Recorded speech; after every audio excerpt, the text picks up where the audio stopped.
El olor a papel antiguo y a cola de encuadernar era la única constante en la vida de Clara Valdés. A sus 22 años, su universo se reducía a los límites de un pequeño taller de restauración en el corazón de Madrid, un santuario polvoriento donde las historias de otros eran las únicas que se atrevía a tocar. Sus dedos, finos y precisos, se deslizaban sobre lomos de cuero agrietado y páginas amarillentas con una devoción casi religiosa. Era un trabajo que exigía paciencia, un pulso firme y una capacidad infinita para habitar en el silencio. Aquel silencio, sin embargo, se había vuelto denso, casi asfixiante, un eco constante del vacío que se extendía en su interior. Clara no vivía, sino que conservaba libros, recuerdos ajenos y, sobre todo, una quietud impuesta que la mantenía al margen del mundo real, un mundo que solo atisbaba a través de los cristales sucios del local. Si quieres saber qué fuerza es capaz de quebrar un silencio tan profundo, asiste hasta el final. Te invito a suscribirte al canal y comentar desde dónde nos estás viendo. Continuamos.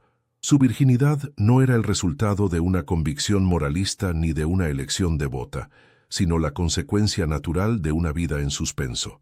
Era una ausencia, una página en blanco en un libro que nadie había abierto. Para Clara, el amor y el deseo eran conceptos literarios, emociones magníficas y trágicas que diseccionaba en las novelas que reparaba, pero que jamás había sentido en su propia piel. Su timidez era una armadura forjada por años de pasar desapercibida, de moverse por el mundo pidiendo permiso, sintiendo que su propia existencia era una molestia. Observaba a las chicas de su edad con una mezcla de curiosidad y distancia, como un antropólogo que estudia una tribu exótica. Veía sus risas, sus gestos de complicidad, los abrazos furtivos en las esquinas, y sentía que una barrera invisible la separaba de esa vitalidad, una barrera construida con deberes y miedos. El epicentro de su sacrificio tenía un nombre: Sofía, su hermana menor, cuya enfermedad crónica era un ladrón silencioso que había robado no solo la salud de la pequeña, sino también la juventud de Clara. Cada euro que ganaba con su meticuloso trabajo se disolvía en un abismo de facturas médicas y tratamientos que solo ofrecían una esperanza frágil y costosa. El amor que sentía por Sofía era feroz, incondicional, un ancla que la mantenía firme, pero también la hundía irremediablemente. Vivía en un estado de alerta perpetua, con el teléfono siempre a la vista, el corazón encogiéndose con cada llamada de número desconocido. Esta responsabilidad la había convertido en una adulta prematura, despojándola de la ligereza y la imprudencia propias de la juventud, sustituyéndolas por una seriedad y una resiliencia que pesaban sobre sus hombros como un manto de plomo. Aquel taller, con sus estanterías repletas de volúmenes centenarios, era a la vez su refugio y su celda. Entre aquellas paredes, el tiempo parecía detenerse, permitiéndole escapar de la cruda realidad de los hospitales y los pronósticos inciertos. Sin embargo, esa misma quietud magnificaba su soledad. Se sentía como una de las figuras grabadas en las portadas de los libros, hermosa, inmóvil y condenada a una única pose. El mundo exterior, con su ruido, su caos y su movimiento incesante, se filtraba a través de la puerta como un recordatorio de todo lo que se estaba perdiendo. A veces cerraba los ojos e intentaba imaginar una vida diferente, una en la que sus manos no solo repararan el pasado, sino que construyeran un futuro propio, un futuro donde el deseo no fuera una fantasía lejana, sino una posibilidad tangible y cercana. La vida de Clara era una sinfonía de renuncias silenciosas. Renunciaba a un café con la única amiga que le quedaba porque cada céntimo contaba. Renunciaba a comprarse un vestido nuevo, vistiendo ropas funcionales y sin color que la hacían casi invisible. Renunciaba, sobre todo, a la posibilidad de ser mirada, de ser deseada. El concepto de intimidad física le resultaba tan ajeno como un idioma antiguo cuyo alfabeto desconocía. Su cuerpo era un territorio inexplorado, un jardín secreto cuyas puertas había cerrado con llave por miedo a que alguien descubriera lo frágil y abandonado que estaba. La pureza que otros podrían ver en ella no era virtud, sino el rastro de una batalla perdida contra las circunstancias, una cicatriz invisible que delataba una vida vivida para los demás, nunca para sí misma.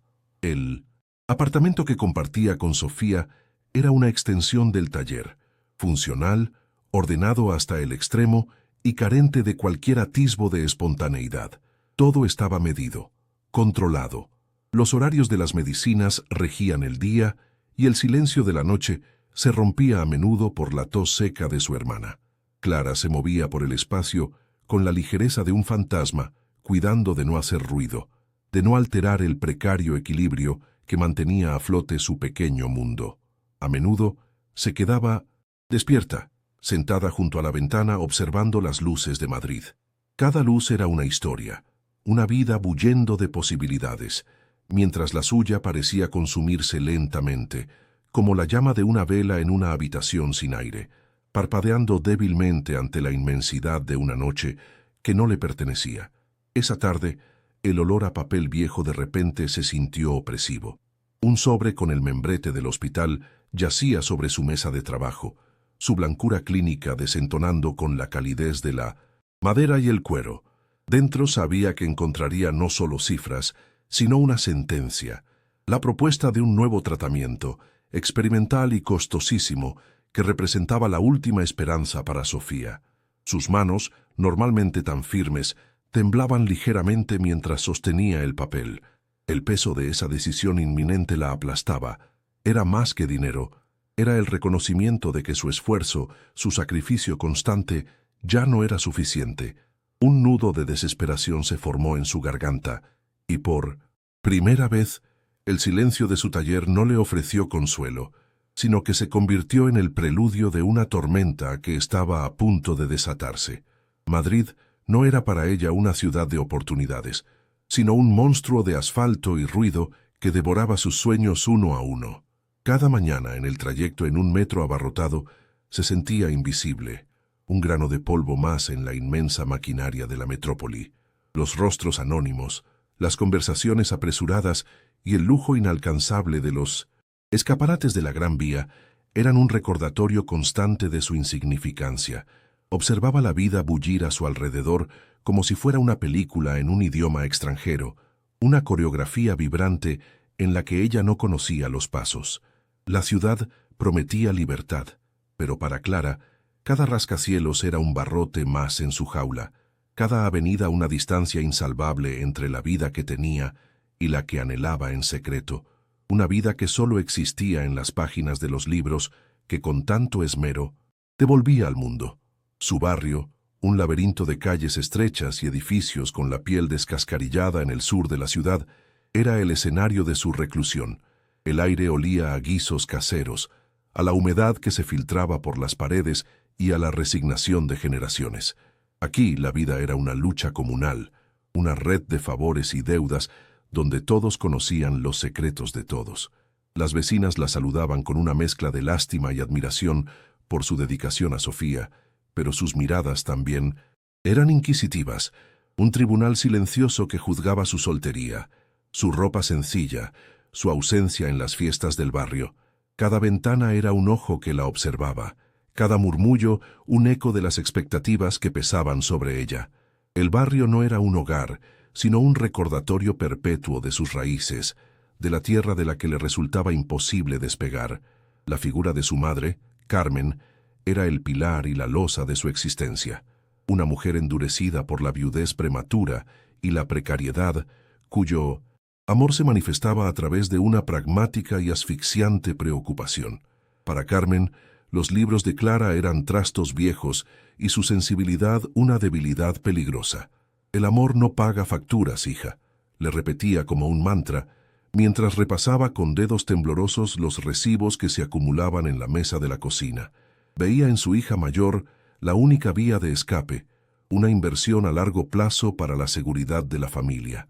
Sus consejos, siempre envueltos en un falso velo de cariño, eran pequeños golpes que iban minando la autoestima de Clara, recordándole que su deber era anularse por el bien de los demás, especialmente por el de su hermana enferma.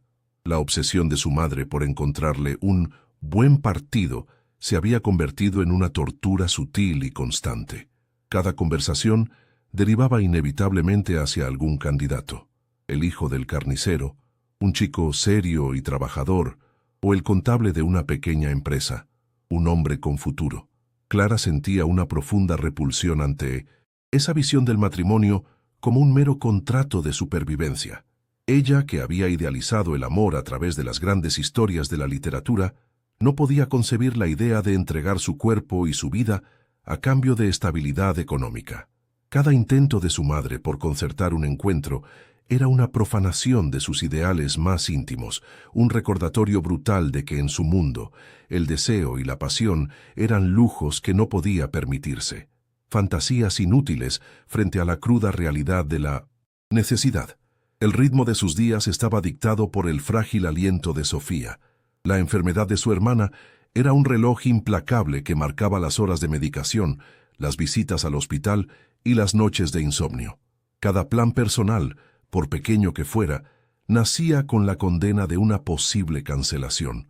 Un simple café con una amiga, una tarde para leer en el parque, todo era un privilegio supeditado a la salud de Sofía. Clara se había convertido en enfermera, confidente y guardiana, un rol que asumía con un amor inmenso, pero que, en la soledad de la madrugada, sentía como una cadena invisible. Amaba a su hermana con cada fibra de su ser, pero a veces un pensamiento culpable y fugaz la asaltaba. ¿Quién sería ella si no tuviera que ser la salvadora de nadie? Las deudas eran una presencia física en su pequeño apartamento, un fantasma que se sentaba a la mesa con ellas y dormía a los pies de su cama. No eran solo números en un papel, eran la razón por la que el frigorífico a menudo estaba medio vacío, por la que sus zapatos tenían las suelas gastadas y por la que nunca se permitía un capricho. Por la noche, bajo la luz de una pequeña lámpara, Clara se enfrentaba a la pila de facturas. Cada cifra era una vuelta de tuerca más, apretando el nudo en su estómago. La desesperación era un sabor metálico en su boca, la sensación de estar ahogándose lentamente en un mar de obligaciones. Su meticuloso trabajo en el taller, que requería tanta precisión y arte, se veía reducido a un mero medio para mantener a flote un barco que hacía aguas por todas partes. Su vida monacal la había convertido en una extraña entre la gente de su edad. Las pocas amigas que conservaba de la escuela vivían en un universo paralelo, un mundo de viajes de fin de semana, citas a través de aplicaciones y planes de futuro que para Clara sonaban a ciencia ficción. Cuando se reunía con ellas, asentía y sonreía, pero se sentía como una impostora. Sus preocupaciones eran tan distintas, tan terrenales y urgentes, que un abismo insalvable se abría entre ellas. Hablaban de amoríos y decepciones, mientras Clara pensaba en el coste del próximo tratamiento. Esa desconexión la sumía en una profunda soledad, reforzando la idea de que era una pieza anacrónica, una reliquia de otro tiempo cuya vida se había detenido, mientras el resto del mundo seguía girando.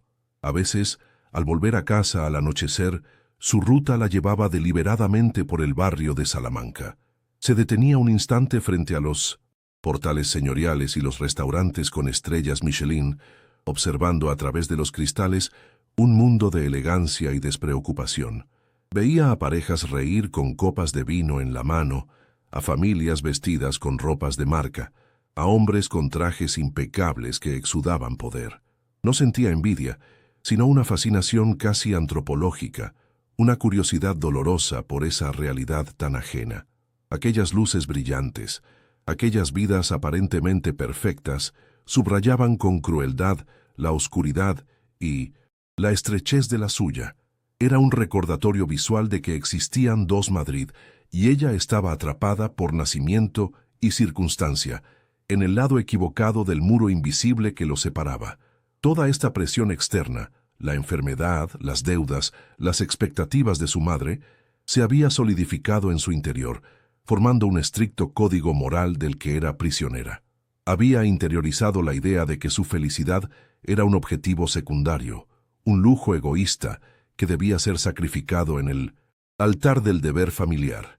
El autosacrificio no era una elección, sino su única naturaleza posible, Cualquier atisbo de deseo personal, cualquier anhelo de vivir para sí misma, era inmediatamente aplastado por una ola de culpa devastadora.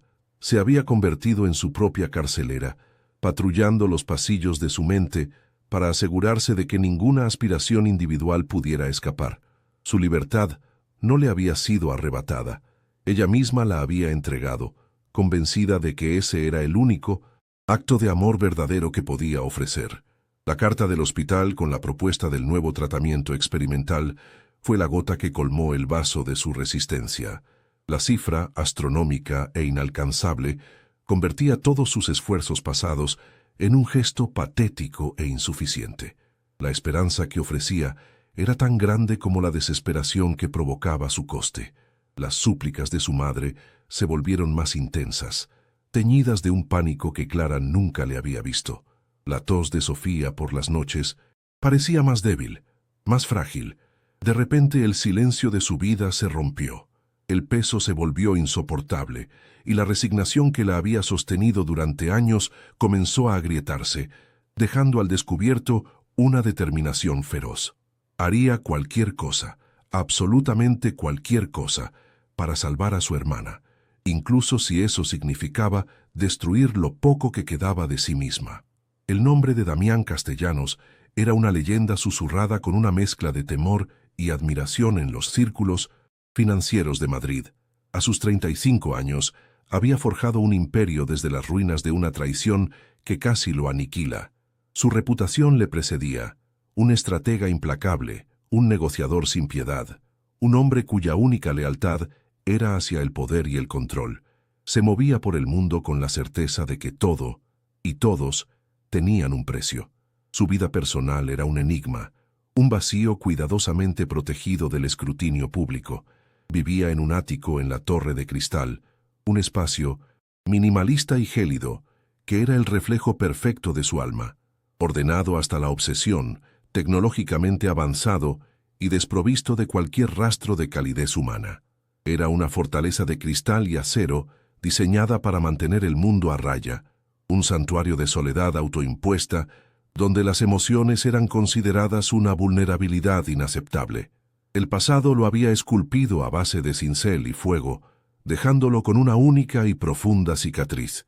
Años atrás, en la cúspide de su primer gran éxito, su prometida, la mujer a la que le había entregado la rara confianza de su corazón, lo había abandonado por su más encarnizado rival. La humillación no fue solo personal. Fue un golpe estratégico que casi le cuesta a su empresa, ya que ella se llevó consigo secretos corporativos vitales. Aquella herida nunca cerró del todo. Se congeló, convirtiendo su corazón en un bloque de hielo. Desde entonces, Damián había erradicado cualquier atisbo de vulnerabilidad de su vida. Las mujeres eran transacciones, compañeras temporales para eventos sociales, elegidas por su belleza y discreción, y descartadas con la misma frialdad con la que cerraba un mal negocio. El amor era una debilidad que ya no podía permitirse, una divisa devaluada en la que había dejado de creer. Aquella tarde, la lluvia golpeaba con furia los cristales tintados de su Bentley, creando un murmullo sordo y constante que lo aislaba del caos de la ciudad. El interior del vehículo era un capullo de silencio y cuero, negro, un microcosmos de su existencia controlada. Mientras el chofer navegaba con pericia por el tráfico congestionado, Damián repasaba mentalmente los términos de un contrato crucial con unos inversores japoneses de perfil extremadamente conservador. Necesitaba proyectar una imagen de estabilidad, de tradición, algo que su vida de soltero notorio no ofrecía. La idea le resultaba irritante, una farsa necesaria en el gran teatro de los negocios. Sus pensamientos, fríos y analíticos como siempre, fueron interrumpidos bruscamente por un chirrido de neumáticos y un impacto seco y metálico que hizo vibrar ligeramente la sólida estructura del coche. Un instante de silencio, y luego, el caos. El encuentro fue una colisión literal de dos universos. Sucedió en un cruce anónimo, bajo el telón de acero de una lluvia incesante. Clara, con la mente nublada por la angustia de la llamada del hospital y las lágrimas mezclándose con el agua en el parabrisas, pisó el freno demasiado tarde. Su viejo Seat Ibiza, un coche que había heredado de su padre y que mantenía en marcha a base de milagros y reparaciones caseras, se deslizó sobre el asfalto mojado y se incrustó contra el lateral de un vehículo negro, imponente y silencioso como una pantera. El sonido del metal abollándose fue para Clara el sonido de su mundo terminando de romperse. El corazón le dio un vuelco doloroso, no por el golpe, sino por la comprensión inmediata y devastadora de la magnitud de su error. Había chocado contra un coche cuyo solo tapacubos probablemente costaba más de lo que ella ganaba en un año. La puerta del Bentley se abrió con una precisión silenciosa y de su interior emergió Damián Castellanos. No parecía enfadado, ni siquiera contrariado. Su rostro, de rasgos afilados y aristocráticos, era una máscara de impasibilidad. Llevaba un traje a medida de un color gris tan oscuro que parecía absorber la luz, y ni una sola gota de la intensa lluvia pareció atreverse a manchar la tela perfecta. Se movió con una economía de gestos que denotaba un poder absoluto, caminando hacia la parte trasera de su coche para inspeccionar el daño. Luego, sus ojos, de un color azul gélido, se posaron sobre Clara, que había salido de su coche y permanecía paralizada bajo el aguacero, temblando de frío y de puro terror. No la miró como se mira a una persona, la sometió a un escrutinio, un análisis rápido y eficiente que pareció desnudarla hasta el alma, evaluando su ropa gastada, su palidez y la desesperación que se reflejaba en sus ojos abiertos de par en par. La tensión entre ellos era tan densa como la lluvia que los empapaba. El silencio se estiró, cargado por el abismo social que los separaba. Él representaba todo lo que el mundo de Clara no era: poder, riqueza, invulnerabilidad. Ella, en ese momento, era la encarnación de todo lo que él despreciaba: el descontrol, la debilidad, el error humano. Clara intentó hablar, articular una disculpa, pero las palabras se ahogaron en su garganta, convertidas en un nudo de pánico. Solo podía mirar la abolladura en la carrocería del Bentley, una herida oscura y profunda en la perfección de aquel vehículo, un reflejo de la catástrofe que acababa de desatarse sobre su ya precaria vida. Sentía su mirada sobre ella, una presión física que la hacía sentirse pequeña, insignificante, culpable no solo del accidente, sino de su propia existencia. Él se acercó a ella, sus zapatos italianos de cuero pisando los charcos con una indiferencia soberana. No se detuvo a una distancia prudente, sino que se paró tan cerca que Clara pudo percibir el sutil y caro aroma de su colonia, una fragancia limpia y fría que contrastaba con el olor a humedad y asfalto mojado. «Supongo que es consciente de que la reparación de esto», dijo, y su voz era exactamente como ella había imaginado, grave, controlada y completamente desprovista de emoción. «Costará más de lo que probablemente ganará en los próximos 5 años». No era una pregunta, sino una sentencia. Cada palabra era un golpe medido, diseñado no para herir, sino para establecer los hechos con una claridad brutal. Clara sintió que el suelo desaparecía bajo sus pies, la última brizna de esperanza arrastrada por la corriente de la desesperación. Mientras el terror la paralizaba, una extraña sensación se abrió paso en su interior. A pesar de la frialdad de su voz y la dureza de su mirada, Clara percibió algo más. En el fondo de aquellos ojos azules, tras las capas de hielo, vislumbró una fugaz chispa de ¿interés? No era compasión, ni mucho menos. Era la curiosidad de un científico que encuentra un espécimen inesperado.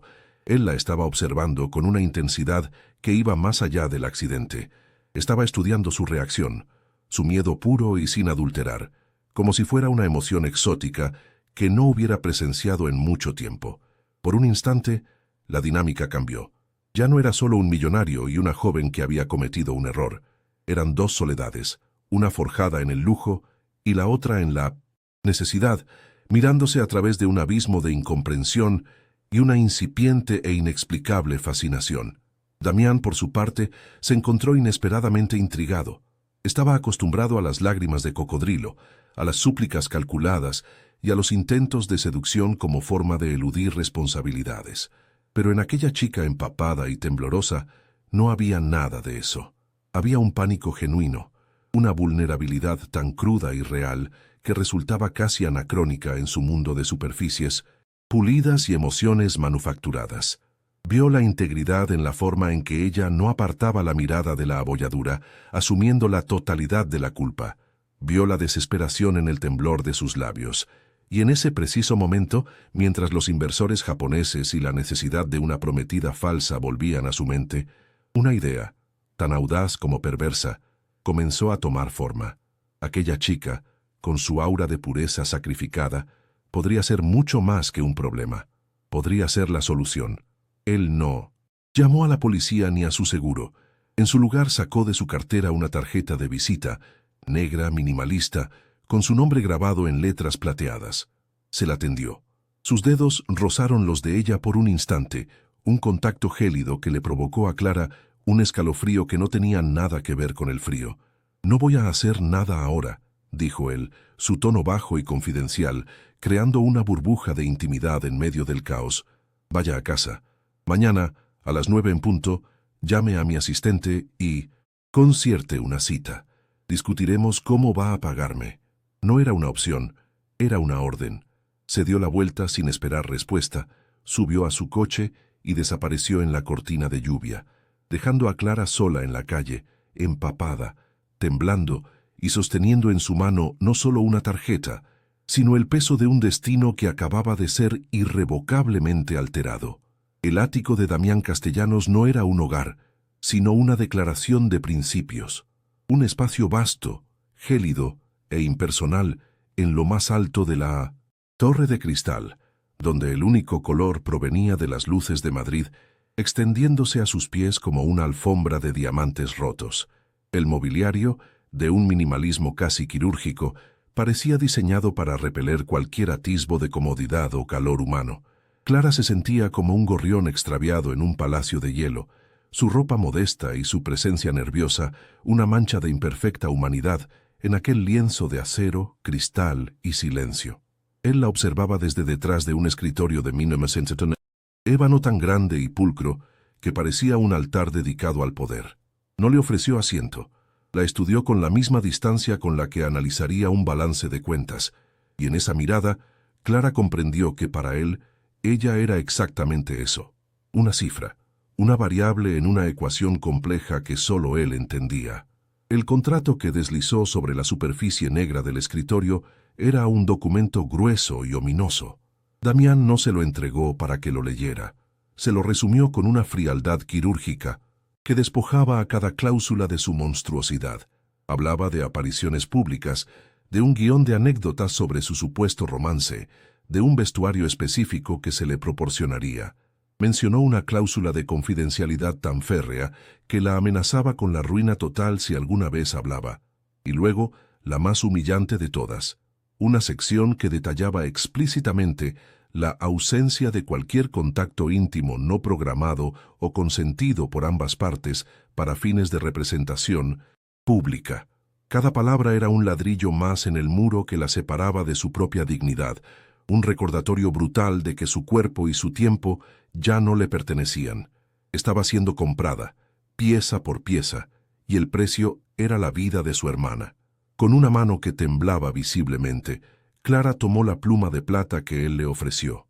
El peso del objeto en su mano era desproporcionado, como si contuviera toda la carga de la decisión que estaba a punto de tomar. El único sonido en la inmensa sala era el susurro de su propia respiración y el rasgueo de la punta de la pluma sobre el papel de alta calidad. Cada letra de su nombre que trazaba era una pequeña traición a la mujer que había sido, a los ideales que había atesorado en el santuario de su taller.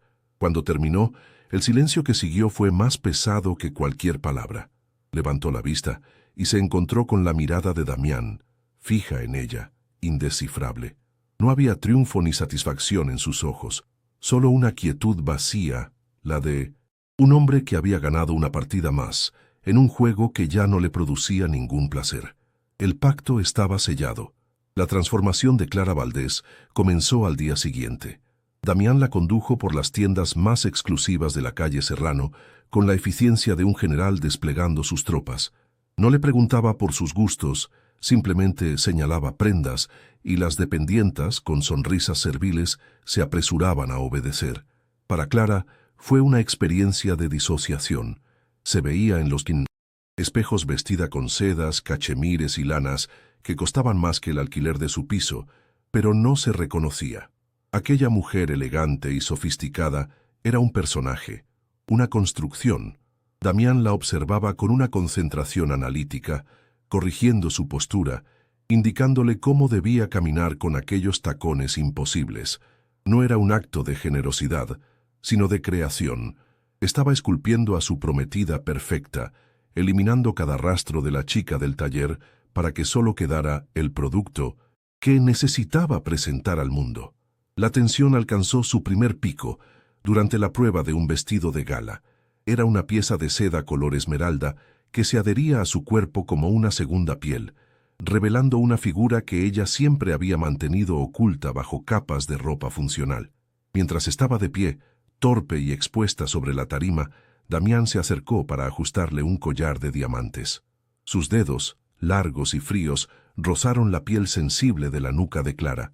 Fue un contacto breve, casi accidental, pero para ella fue como una descarga eléctrica.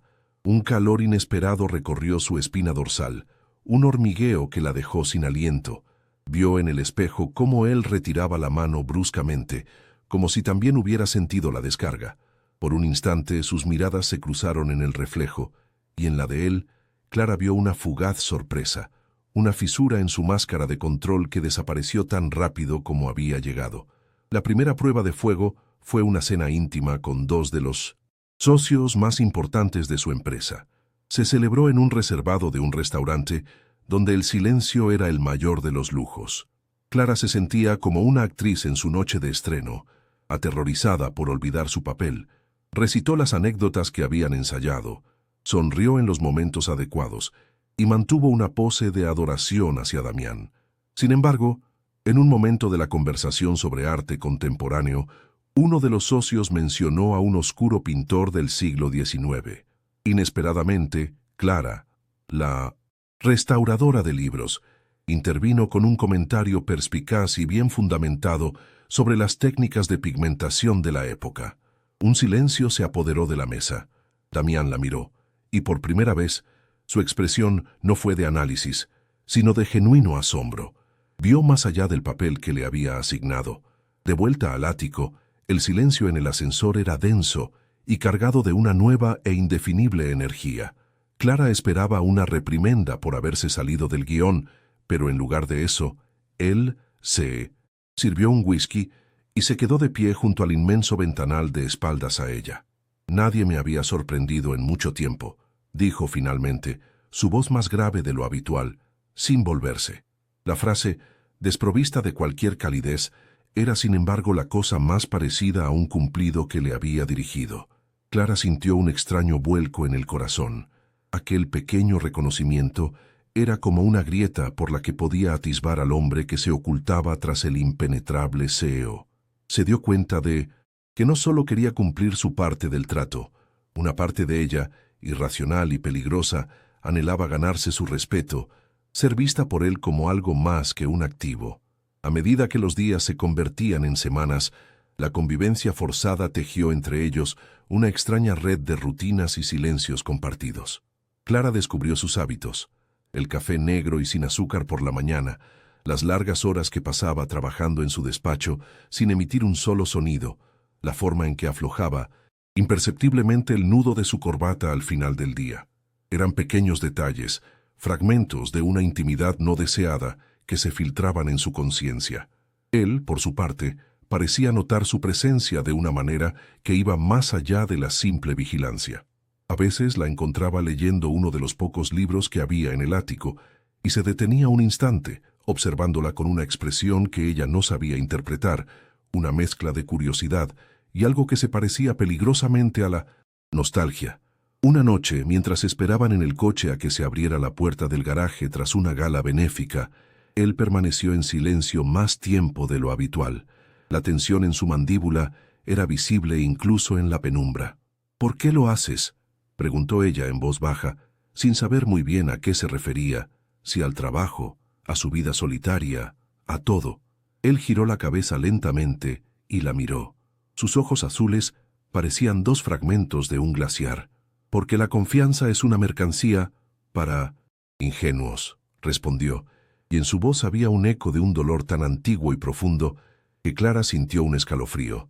No dijo más, pero en esa frase ella leyó la historia completa de su traición, la herida que había envenenado su alma. En ese momento, el miedo que sentía por él se tiñó de una emoción nueva y mucho más peligrosa, la compasión. El punto de inflexión llegó con una llamada del hospital. La voz de su madre, quebrada por el pánico al otro lado de la línea, le informó de que Sofía había sufrido una recaída. El mundo de Clara se desmoronó.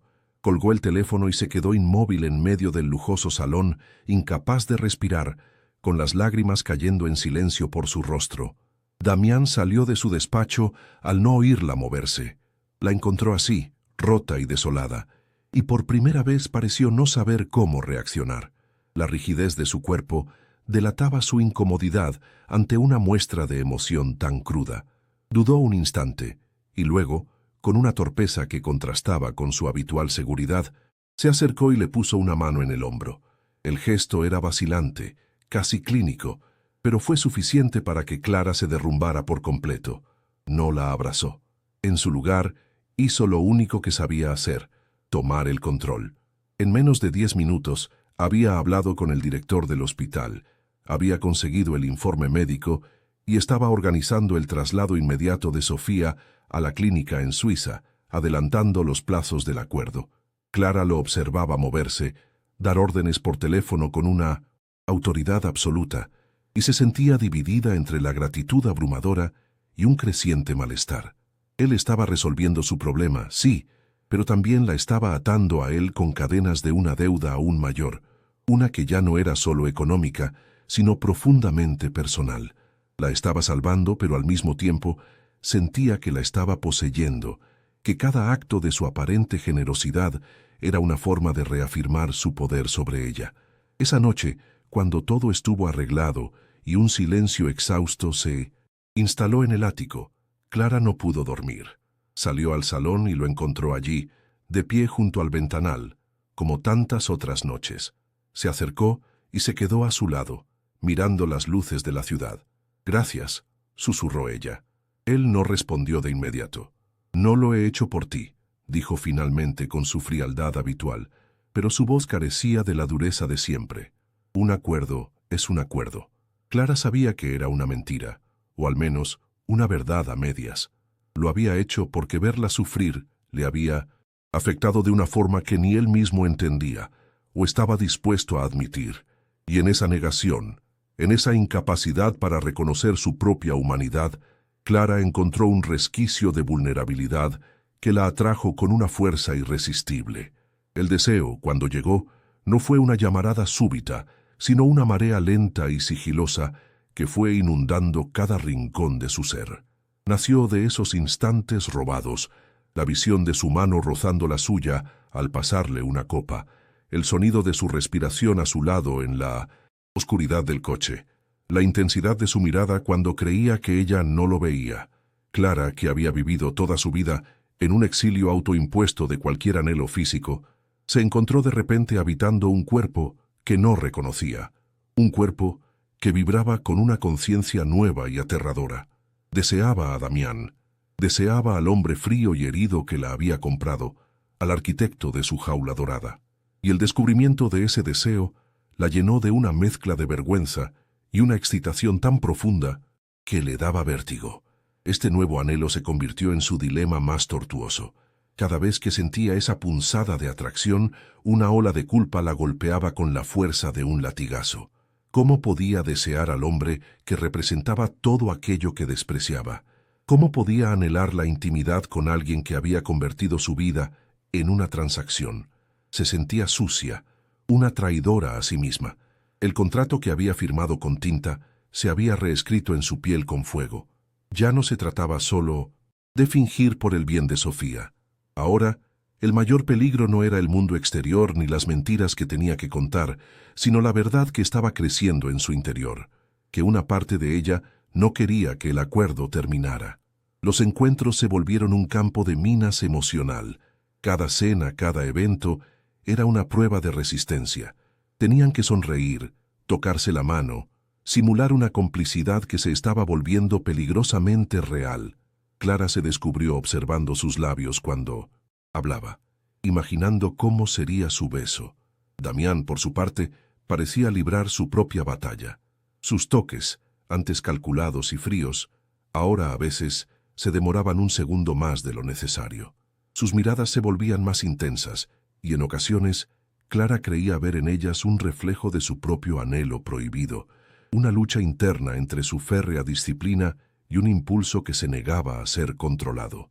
El aire entre ellos estaba cargado de electricidad, de palabras no dichas y de una tensión que amenazaba con explotar. El dilema de Clara se cristalizó en una elección imposible. Ceder a ese deseo significaba perder el último bastión de su identidad, entregar voluntariamente la única parte de sí misma que no estaba en venta, su corazón. Sería la rendición definitiva, la aceptación de que era en efecto propiedad de Damián Castellanos. Pero resistirse se sentía como una negación de la única emoción verdadera y vibrante que había sentido en su vida. Era una lucha entre el deber hacia la mujer que creía que debía ser y la libertad de sentir lo que realmente sentía, por muy incorrecto o peligroso que fuera. La integridad que la había definido se estaba convirtiendo en su propia prisión, y el deseo en la única llave posible para una libertad que la aterraba. Una noche, de pie en el balcón del ático, con el viento frío de la noche envolviéndola, Clara lo vio observándola desde el interior a través del cristal. Sus siluetas eran dos soledades enfrentadas, separadas por un fino panel de vidrio que parecía tan infranqueable como el abismo social entre ellos. En su mirada, ella vio la misma batalla que se libraba en su interior. Él también estaba atrapado, prisionero de su pasado, asustado de la conexión que crecía entre ellos. Y en ese reconocimiento mutuo de su fragilidad, Clara comprendió que su dilema ya no era solo suyo. Se habían enredado de una forma que iba mucho más allá de cualquier contrato. La tensión había alcanzado un punto de no retorno. Algo estaba a punto de romperse, ya fuera ella, él o el frágil mundo que habían construido juntos. La gala benéfica era un universo paralelo, un acuario de lujo y sonrisas afiladas donde Clara se sentía como una especie exótica y fuera de lugar. El vestido esmeralda que Damián había elegido para ella era una armadura de seda que atraía todas las miradas, pero por dentro se sentía tan desnuda y vulnerable como el primer día. Desempeñaba su papel con una precisión estudiada, sonriendo, asintiendo, la perfecta, prometida enamorada. Sin embargo, sus ojos no dejaban de buscar los de él, intentando descifrar algo real tras la máscara de poder y cortesía que presentaba al mundo. Observaba cómo navegaba entre tiburones con una facilidad pasmosa, un rey en su elemento, pero percibía una soledad tan abismal en su postura, una tensión tan profunda en la línea de su mandíbula, que le provocaba un dolor sordo y ajeno en el pecho, una empatía que era la más peligrosa de las transgresiones. La noche se envenenó con la llegada de Ricardo Morales, un hombre con una sonrisa depredadora y unos ojos que guardaban el rencor de viejas batallas. Era el rival que, según los susurros del mundo financiero, le había arrebatado a Damián su primera prometida y sus secretos. Se acercó a ellos con la falsa cordialidad de una serpiente, y sus palabras, aunque envueltas en seda, eran dardos empapados en veneno. Castellanos, siempre rodeado de belleza. Esperemos que esta inversión sea más leal que la última, dijo, su voz lo suficientemente alta para que las mesas cercanas guardaran silencio. La humillación fue un relámpago que iluminó la sala. El rostro de Damián se convirtió en una máscara de granito, pero Clara vio el imperceptible temblor en su mano, la herida antigua reabierta con una crueldad pública. El mundo pareció encogerse hasta ese único punto de dolor insoportable. En ese instante, algo dentro de Clara se quebró. No fue una decisión consciente, sino un instinto primario, una oleada de furia, protectora que ahogó todo el miedo y la sumisión. Se suponía que debía sonreír, ignorar, ser un adorno silencioso, pero no pudo. Dio un paso al frente, interponiéndose ligeramente entre los dos hombres, y su voz, clara y firme, cortó el silencio tenso. Hay inversiones que se valoran por su lealtad, señor Morales, y otras por su calidad. Quizá debería usted aprender a distinguir entre activos y personas. Así evitaría sobrevalorar lo que no tiene valor y subestimar lo que no puede comprar. No. Hubo agresividad en su tono, sino una dignidad helada y una inteligencia afilada que desarmó a Morales y dejó a la audiencia boquiabierta. No había defendido a su jefe, había protegido al hombre cuya vulnerabilidad acababa de presenciar. Damián no dijo nada.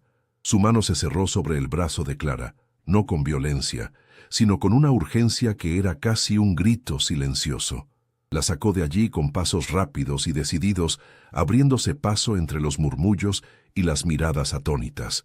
El aire frío de la noche madrileña fue como un golpe en la cara al salir del sofocante salón. No la miró, no pronunció una sola palabra mientras el aparcacoches traía el Bentley. Su silencio era una tormenta contenida, una presión atmosférica tan intensa que a Clara le costaba respirar. Había roto las reglas. Había cruzado una línea invisible, no solo la del contrato, sino la que separaba sus mundos. Había visto su herida, y en lugar de apartar la mirada, la había cubierto con su propio cuerpo. Y ahora, en la oscuridad, sentía el peso de las consecuencias de un acto que no había podido evitar. El trayecto de vuelta al ático fue el silencio más largo y denso de su vida. Las luces de la ciudad se deslizaban por las ventanillas tintadas como fantasmas de colores, un espectáculo mudo para dos personas atrapadas en una burbuja de tensión insoportable. Clara podía sentir el calor que emanaba del cuerpo de Damián, la rigidez de sus músculos, la furia controlada que vibraba en el aire. No era una furia dirigida hacia ella, lo sabía, sino hacia sí mismo, hacia la vulnerabilidad que ella había expuesto y defendido. Cada segundo que pasaba, el espacio entre ellos se cargaba de una electricidad palpable, una mezcla de gratitud no expresada, de miedo a lo que se había desatado y de un anhelo tan profundo y prohibido que amenazaba con hacerlos estallar. El coche era una jaula de lujo que los conducía inexorablemente hacia un enfrentamiento que ninguno de los dos sabía cómo afrontar. Al entrar en el ático, él finalmente la soltó. El gesto fue brusco, como si su piel le quemara. Se dirigió directamente a la barra y se sirvió un whisky, dándole la espalda. El tintineo del hielo contra el cristal fue el único sonido en la inmensidad silenciosa del salón. Clara se quedó inmóvil junto a la puerta, sintiendo el frío del mármol bajo sus pies. «Te has excedido», dijo él finalmente, su voz grave y desprovista de emoción, un intento desesperado por reconstruir el muro entre ellos. «Tu trabajo era sonreír y estar de acuerdo, nada más». Las palabras eran cuchillas, diseñadas para recordarle su lugar, para reducir lo que había sucedido a una simple ruptura de contrato. Era su mecanismo de defensa, un intento de volver al territorio seguro de la transacción, pero el eco de la sinceridad de ella todavía resonaba en el aire, haciendo que sus palabras sonaran huecas y falsas. Pero el miedo de Clara se había consumido en la hoguera de la gala. Lo que quedaba era una extraña y temeraria calma. Cruzó la vasta estancia, el sonido de sus tacones un eco decidido sobre el suelo pulido, y se detuvo a unos pasos de él. «Lo que he excedido ha sido el guión que escribiste para mí», replicó ella, su voz baja pero firme. «Esta noche no he visto a mi jefe siendo humillado. He visto a un hombre al que intentaban herir y no he podido quedarme mirando. Si eso excede mis funciones, entonces el contrato está mal redactado, porque no tiene una cláusula que me prohíba ser humana». Levantó la barbilla, sus ojos encontrando los de él en el reflejo oscuro del ventanal. No lo estaba desafiando, lo estaba reconociendo, y esa era una intimidad que él no podía soportar. Él se giró bruscamente, el whisky olvidado en su mano. La distancia entre ellos desapareció en una zancada. La agarró por los hombros, sus dedos aferrándose a la delicada seda del vestido. Su rostro estaba a centímetros del de ella, y sus ojos eran un mar embravecido de furia, confusión y un pánico que lo desnudaba por completo. No sabes nada, siseó su aliento cálido mezclándose con el de ella. No sabes nada de mí, ni de ese mundo, ni de lo que estás haciendo. Era una advertencia, un último y desesperado intento de asustarla, de hacerla retroceder. Pero Clara no retrocedió. En su lugar, levantó una mano temblorosa y la posó sobre su pecho, sintiendo el latido desbocado de su corazón bajo la tela de la camisa. «Siento esto», susurró ella, «y es lo único que importa». Esa fue la única rendición que él necesitó. Su boca se estrelló contra la de ella en un beso que no tenía nada de tierno. Fue una colisión, una explosión de toda la tensión acumulada, de la soledad, del deseo prohibido y de la desesperación. Fue un beso brutal y hambriento, un acto de posesión y al mismo tiempo una súplica. Sus manos se enredaron en el pelo de ella, tirando suavemente, mientras las de Clara se aferraban a sus hombros como si fuera el único punto de anclaje en un mundo que se había vuelto líquido. No era el beso idealizado de sus novelas, era algo mucho más real, más crudo y más poderoso.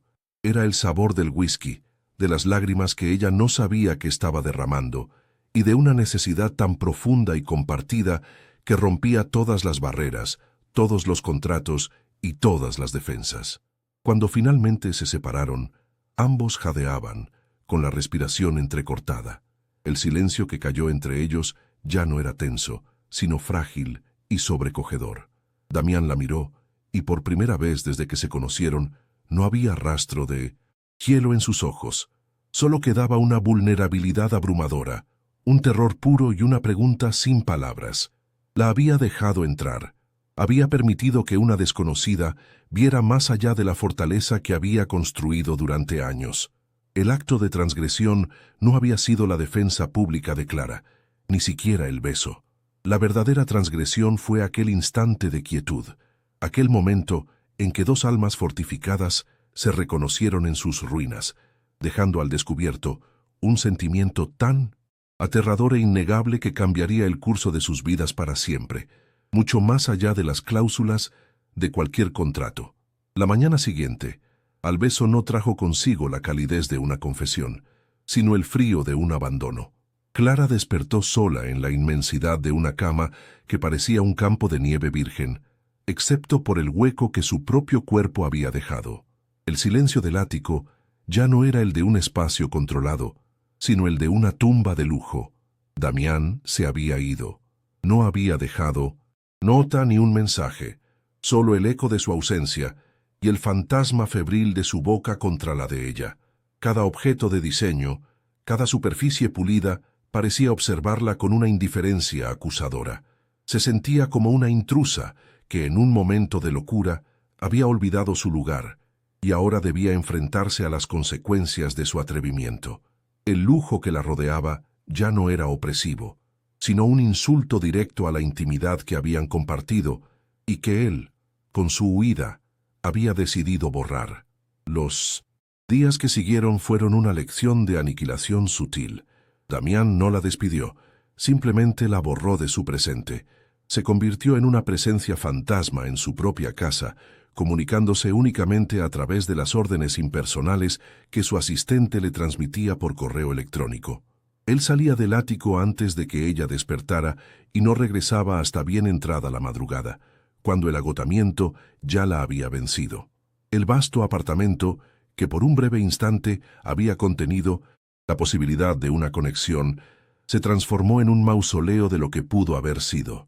El silencio entre ellos, antes cargado de tensión y deseo no dicho, ahora era un vacío absoluto, un muro de cristal que él había erigido para mantenerla a una distancia segura, recordándole que ella solo era una empleada que había cruzado una línea imperdonable. Atrapada en esa jaula dorada y silenciosa, Clara se sumió en un torbellino de culpa y confusión. Se sentía como una ladrona que había intentado robar algo que no le pertenecía, una emoción genuina de un hombre que había blindado su corazón. ¿Había malinterpretado por completo la desesperación en sus ojos?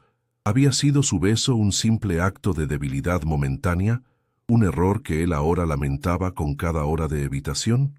La vulnerabilidad que había creído ver en él se había desvanecido, reemplazada por una fortaleza de hielo aún más impenetrable que antes. El recuerdo de su propia audacia en la gala, de su defensa apasionada, ahora la quemaba de vergüenza. Temía no solo haber destruido el frágil puente que se había formado entre ellos, sino haber confirmado su peor temor, que en su mundo los sentimientos eran la transgresión definitiva. La sentencia final llegó no con una palabra, sino con una notificación bancaria. Una mañana su teléfono vibró con un mensaje de su banco informándole de un ingreso. La cifra era tan astronómica que le robó el aliento. Era mucho más de lo acordado. Minutos después, un correo electrónico de la INO, asistente de Damián, aterrizó en su bandeja de entrada, tan frío y eficiente como un bisturí. El señor Castellanos considera el acuerdo concluido. La cantidad transferida cubre la totalidad del tratamiento de su hermana y una compensación adicional por cualquier inconveniente. Le desea lo mejor en el futuro. No había explicación, ni despedida. Era un finiquito, una rescisión unilateral. Él no solo la estaba despidiendo, la estaba comprando para que desapareciera de su vida, pagando por su silencio y su corazón roto, como si fueran una cláusula más del contrato. El dinero en su cuenta se sentía como ceniza en su boca, un veneno dorado que le garantizaba la vida de su hermana a cambio de la aniquilación de su propia dignidad. Intentó enfrentarse a él una última vez. Esperó durante horas en el salón, pero él no regresó. Llamó a su número personal, el que él mismo le había dado para emergencias, pero saltaba directamente al buzón de voz.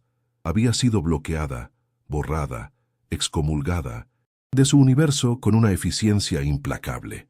Él le había mostrado la máxima crueldad, no la ira ni el reproche, sino la indiferencia absoluta. Había reafirmado la dinámica de poder original de la forma más brutal posible, demostrándole que, para él, ella nunca había sido más que un problema que el dinero podía solucionar. La mordaza dorada que le había puesto en la boca le impedía incluso gritar. Con una determinación nacida de la desolación, Clara hizo sus maletas, o más bien, vació su armario de las prendas que no le pertenecían.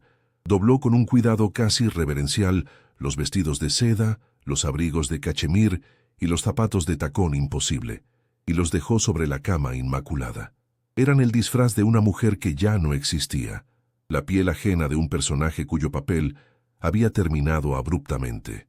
Se vistió con sus viejos vaqueros y su jersey gastado, sintiendo cómo su propia piel volvía a ser suya.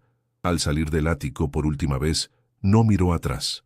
La puerta se cerró con un clic suave y definitivo, sellando un capítulo de su vida. El dolor era una herida abierta en su pecho, pero bajo él sentía el primer latido de una libertad amarga y no deseada.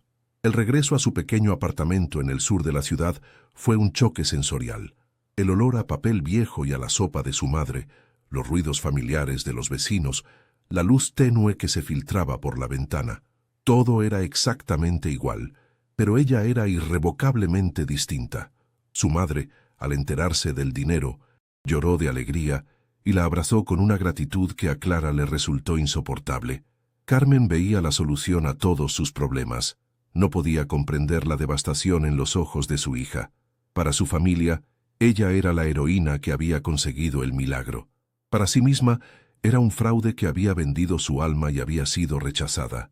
Había salvado a su hermana, sí, pero en el proceso se había perdido a sí misma en un laberinto de lujo y desamor del que no sabía cómo escapar.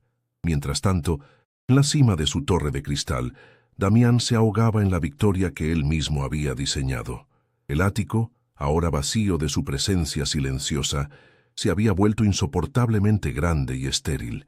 Cada rincón era un testigo mudo de su ausencia. El libro que ella había dejado a medio leer sobre una mesa, la leve hendidura en el cojín del sofá donde solía sentarse. Se sumergió en el trabajo con una ferocidad renovada, encadenando reuniones y viajes, pero la disciplina que siempre había sido su salvación ahora no le ofrecía consuelo. Había hecho lo correcto, lo había extirpado de su vida para protegerla de la toxicidad de su mundo y de la oscuridad de su propio corazón. Pero al hacerlo, se había encerrado de nuevo en su prisión, una fortaleza ahora más fría y solitaria que nunca, atormentada por el eco de una conexión que había tenido demasiado miedo de aceptar.